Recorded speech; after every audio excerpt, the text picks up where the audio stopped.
And now we will move on to our next item, which is item 15.1.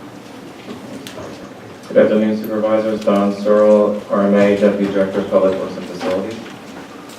We have before you a recommendation to adopt an urgency ordinance to take effect immediately and remain in effect until and through the end of the month, November 30th, 2017, to prohibit parking between the hours of 10 a.m. and 6 p.m. for the entirety of Lapis Road in the unincorporated area, the County of Monterey, to establish a tow-away zone authorizing the immediate removal of vehicles that violate no parking restriction.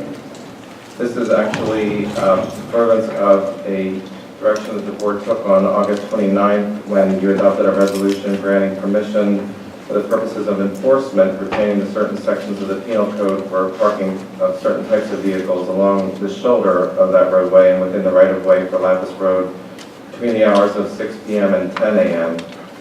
And we are just asking for this further measure until the end of the month when we can incorporate a safe parking program for the County of Monterey.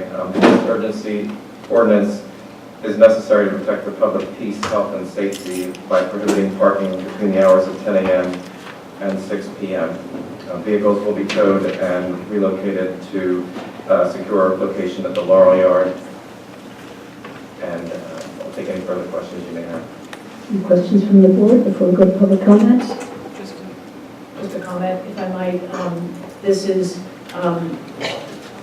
people having to move their vehicles is quite a hardship, but this particular emergency ordinance is sort of an extension of the action we took a week or two ago. The challenge has been that the people who are participating voluntarily in the program and leaving during the day are following the rules, but there are people who are showing up there who aren't obeying, following the rules, and there isn't a way for the sheriff to enforce that, no parking essentially between 10 a.m. and 6 p.m. without this emergency ordinance. So that's the reason that it's here before us. Are there other comments from the board? I have three speakers forms. The first is Sylvia Hall, and then Becky Johnson, and then Mike Owen.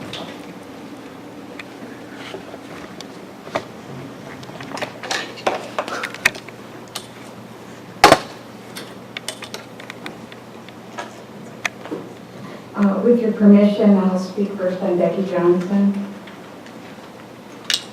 I'm speaking on behalf of the Salinas Monterey County Homeless Union.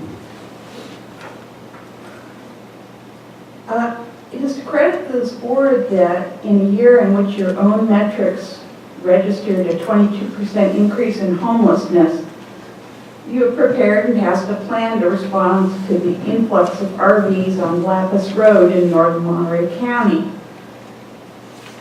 Prior to your action, any legally registered insured vehicle could be parked in the right-of-way up to 72 hours.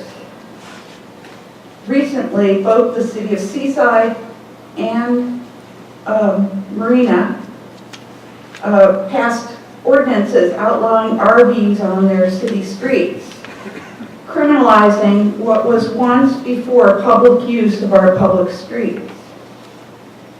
Not only that, Monterey County Sheriffs, Seaside Police, and Marina City Police have been directing RVs they found in their jurisdiction and told them to go to Lapis Road. Let me assert that Lapis Road is the de facto safe parking program by default which you seek. The requirement of the RVs to leave daily from 10 a.m. to 6 p.m. is just simply not workable. Nor has the county explained why this cruel and arbitrary requirement is needed. A disabled man suffering from spinal cancer complained he got a $222 ticket on the first day. Another disabled man who can barely walk finds it extremely painful to drive his RV anywhere. A retired veteran who's lived in Marina his whole life, he drove his RV back and forth every day to comply with your rule until he ran out of money and gas, and now he's not driving anymore. some people were not able to move at all. It costs $80 to $100 a month extra for a person to comply with this. And all the people that are living out there are poor. That's why they're there. If they had money, they wouldn't be living on Lapis Road.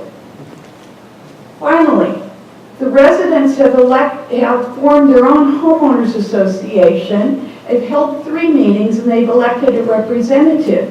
Why has this representative not been allowed at the table to discuss their own fate? So I urge you to either explain why this restriction is necessary or drop it entirely as being cruel and arbitrary. Thank you. Thank you for your comments, Ms. Johnson. And Sylvia Hall?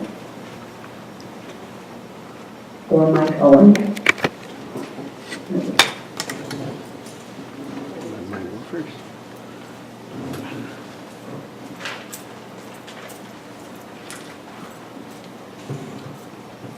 Good afternoon to the board members. My name is Sylvia Hall, and I'm representing the folks on Lapis Road in regards to having to move daily. It has really put a strain on a lot of the homeless people there. The cost alone for them to move daily, like Becky just said, on the first day, one has been ticketed, and I don't know. Being homeless has been very hard for everyone on Lapis Road, and we only chose to go there because it was available and wasn't being used. We didn't mean to, step over the line with anyone. We just did somewhere to park. It's hard to explain it when you don't really live it. When you live it, it's like a nightmare. That we're willing to work with whatever it is that we need to work with to stay there safely and keep it clean and such. We just can't seem to move every day. We get stranded here, or stranded there, the strain alone, and the time that it takes away from us. It just takes away the things that we could be doing to make better for ourselves. I'm asking the board to reconsider removing ourselves from 10 to 6 p.m. and just parking from 6 to 10 a.m. That's all I have to say.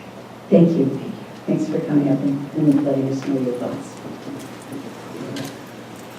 Owen?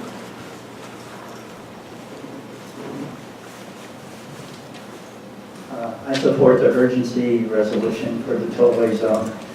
I'm fortunate not to be a homeless person. I consider no one to be more sympathetic or supportive of the responsible homeless out on Lapis. I know no one has picked up more Lapis Road litter garbage than I have personally during the last 3 years. So I appreciate the success of the county's efforts in the last month at correcting the main source of complaints out there, which was litter, garbage, etc. So it's like at least a 90% plus improvement. I think the main people that are doing any littering are the ones that come in from out of town or from other towns and drop off a couch, for example. The county's sort of carrot and stick approach during August worked really well. The carrots were all the services, the programs from social services and signing people up for programs, etc.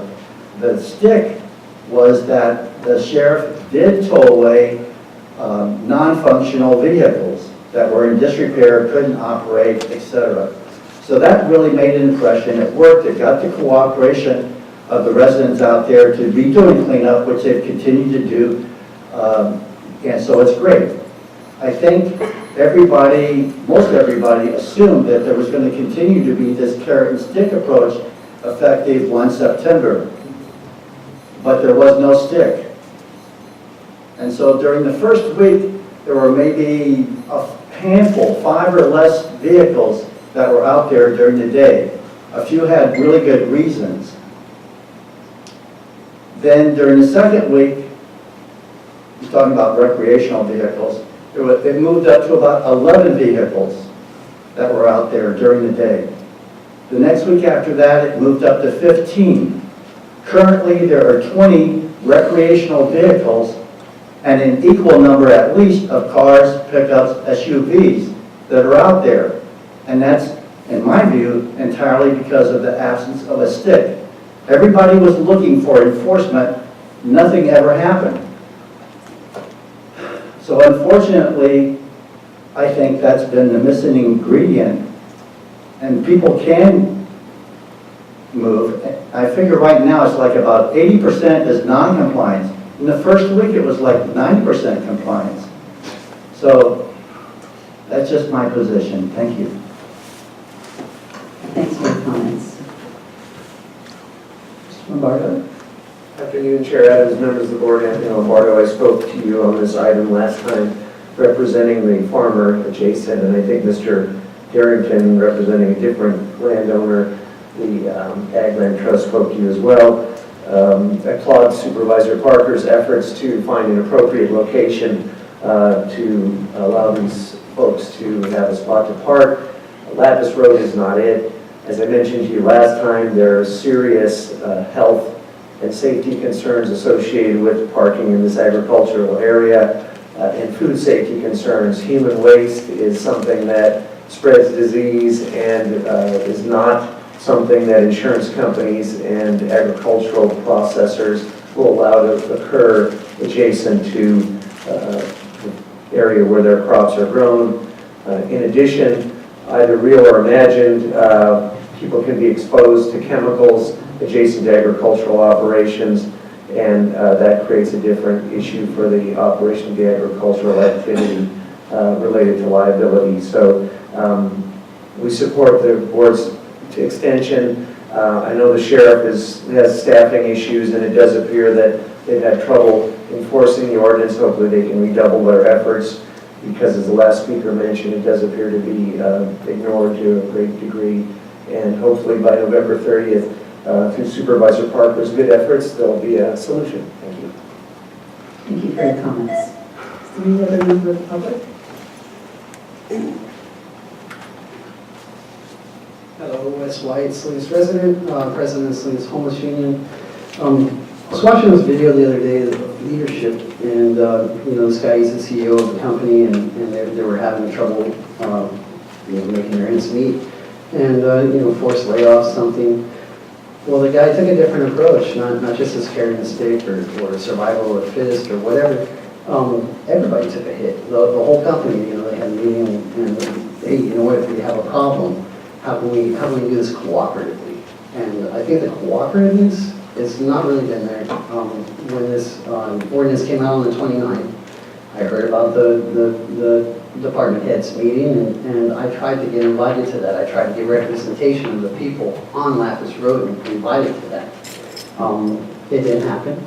And then this last week, I'm kind of disappointed in Supervisor Parker, because I actually talked to her last week, and it seemed like there was an impact, but I'm disappointed. It seems like you guys are going to roll this right on. And that's tragic, because you're not including the people that are being directly affected. It's like being a neglectful or abusive parent and telling them, well, you should have learned. Well, you never taught them. I mean, we should be mitigating issues. We shouldn't just, this is 24 hours. This is about the only way the safe parking program is going to work. If you do just overnights, where are people going to go during the day? That's already the hardship that we're already experiencing, as far as just even paying the gas to move. And then Pacific Road is now going to come out with a anti-RV at night altogether as well. So the whole peninsula is waging war, and what you're doing is saying, well, go out in the cold without a jacket or without shoes on, and you're wet. Go for it. See ya. You're not going to die half turn. You're not going to get tickets. You're not going to get towed. You're not going to end up in a worse situation. And that's exactly what this ordinance is going to be doing. It's going to be creating a state-created danger from Monterey County, and that will be your failure if you pass this. We need to have this be 24 hours a day. We need to be mitigating issue. If you're really worried about pee-poo and trash, then you've already got the Veterans Transition Center there. Okay, everybody's already situated. You check on everybody. People who aren't complying, those people you gotta get rid of. You can't just blanket discriminate against everybody because you don't want to spend the time to think, and you don't want to spend the time to actually take care of people, interact with them. You just say summarily, you know what, you're all garbage because 1 or 5 people were bad. And summarily, everybody's got to go. There's nowhere for people to go. Pee and poo, health and human safety, okay, that's an extreme paranoia that you want to put on it. The ratio and the percentages of what is a real issue and how much. Look at it, when the sheriff wanted to do it, it was $200,000 to do a cleanup. So we have plenty of money to spend for contractors and cops and tow truck and jail and judges, but we ain't got no money to actually deal with the people directly. We could have spent that money a lot better. Thanks for your comments. Is there anyone else who would like to speak to this issue? Seeing none, I'll bring it back to the board for comment. Madam Chair, I go ahead and move the staff recommendation, and then I have a couple of comments. Second. Thank you. I agree with a lot of the comments that the public has made. As I said, making people move is a significant burden. This is not a perfect situation. This is a temporary fix. This particular ordinance really is just allowing us to enforce some of the conditions that we approved a couple of weeks ago. I do want to say that as we move forward with the safe parking program that's more permanent, I am committed to continuing the conversation about the need for 24-hour-a-day parking, not having to move, how we might be able to achieve that. And I also have been talking to Elliot Robinson and some of the folks working on the program to find a way for some of the residents on Lapis Road and people who might be interested in participating in the safe parking program to provide input on how the program takes shape, and so that there is input by people who live this reality, to make sure we're thinking of as much as we can to make it successful. So thank you for the ability to, really put together an imperfect temporary solution, and hopefully we'll have something that works a lot better by the end of November. Thank you. Any other comments from the board? This. Madam Chair, I just want to take a moment again to commend my colleague, because as we all know, we've heard from several meetings and concerns from residents, a lot of other stakeholders. It's not an easy situation. There's no perfect solution. And we know that there's some that are abiding by the rules, and then there's those that are not. And unfortunately, just the way the circumstances are, then you hear about the nearby agricultural folks that are trying to do their work too, and they're concerned. So here we're trying to do a balancing act, trying to find the best situation. We did allow the parking to go from 6 p.m. till 10 in the morning for these months, and then, like I said, some people are leaving and abiding by that, and those who were staying and disregarding that. So yeah, even though this is difficult, I think I'm open to the recommendation of my colleague, because we are trying to look at the long-term solutions, not only the parking program, but other good suggestions we've got from the community. But I think we have to have some fairness. There's some residents saying, yes, I'll abide by the rules, and then those that are not, how is that fair for them when they're saying they're not having to follow the rules, and it creates a disincentive for anybody following any of the rules. So I understand that, and I think it's worth seeing how this works and looking at it down the road, see how it's functioning. Thanks. It is a tough vote, but I have to admit that this is what we had agreed to earlier on. This is how we got everybody else on board, and I feel that we need to continue and keep faith and follow through. So we have a motion and a second on the floor. All in favor, please say aye. Aye. Opposed? Thank you very much.